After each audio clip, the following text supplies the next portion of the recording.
આસો નવરાત્રીનો બીજો દિવસ એટલે નવદુર્ગાના બીજા સ્વરૂપ એવા બ્રહ્મચારિણી માતાજીની આરાધનાનો દિવસ. નમસ્કાર, BS9 TV ન્યૂઝમાં આપની સાથે હું ભગવતી વિશાવડિયા. આસો માસમાં આવતી શારદીય નવરાત્રી દરમિયાન બીજા દિવસે નવદુર્ગાના બીજા સ્વરૂપ એવા બ્રહ્મચારિણી માતાજીની પૂજા અર્ચના કરવામાં આવે છે. બ્રહ્મનો અર્થ તપસ્યા અને ચારિણીનો અર્થ આચરણ કરનાર તેવો થાય છે. આમ બ્રહ્મચારિણી માતાનો અર્થ તપનું આચરણ કરનાર માતા થાય છે.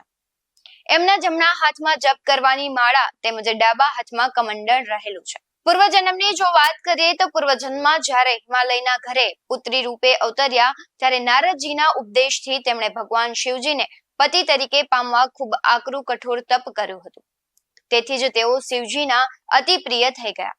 આકરા તપના આચરણને કારણે તેઓ બ્રહ્મચારિણી કહેવાયા. વધુમાં વાત કરું તો 1000 વર્ષ સુધી માત્ર ફળ મૂળ ખાઈને, 100 વર્ષ સુધી કેવળ શાકભાજી ખાઈને અને 3000 વર્ષ સુધી તો માત્ર સૂકા બીલીપત્ર ખાઈને, ક્યારેક તો કઠોર ઉપવાસ કરીને ખુલ્લા આકાશ નીચે વરસતા વરસાદમાં, આકરી ગરમીમાં, કડકડતી ઠંડીમાં પણ માત્ર શિવનું જ શરણ ઈચ્છતા રહ્યા.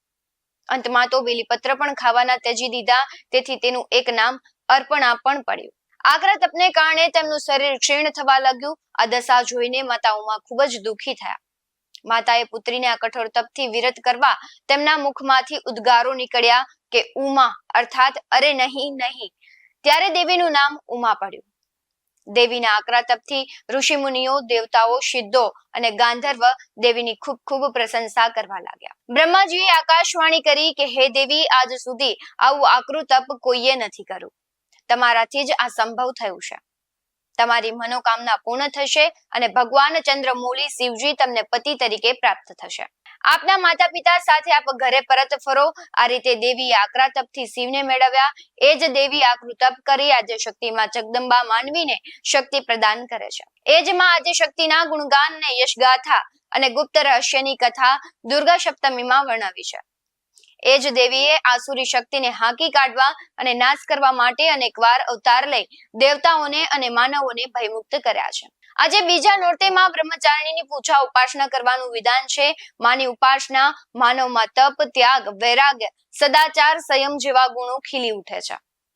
સર્વત્ર સિદ્ધિ પ્રાપ્ત થાય છે અને માં બ્રહ્મચારિણીની ઉપાસનાથી સાધકનું મન લિંગની ઉપર પેડા સાથે એટલે કે સ્વાધિષ્ઠાન ચક્રમાં સ્થિર થાય છે. અવ્યવસ્થિત મનવાળા યોગી સાધક ઉપાસનાથી ભક્તિ અને કૃપા પણ મેળવે છે. આવા જ બધો અહેવાલ સાથે ફરી મળીશું. તમે અમારી YouTube ચેનલને સબસ્ક્રાઇબ કરવાનું, અમને Facebook અને Instagram પર ફોલો કરવાનું ભૂલશો નહીં. બાકી અવનવી અપડેટ્સ મેળવવા માટે જોતા રહો BS9 TV ન્યૂઝ. નમસ્કાર.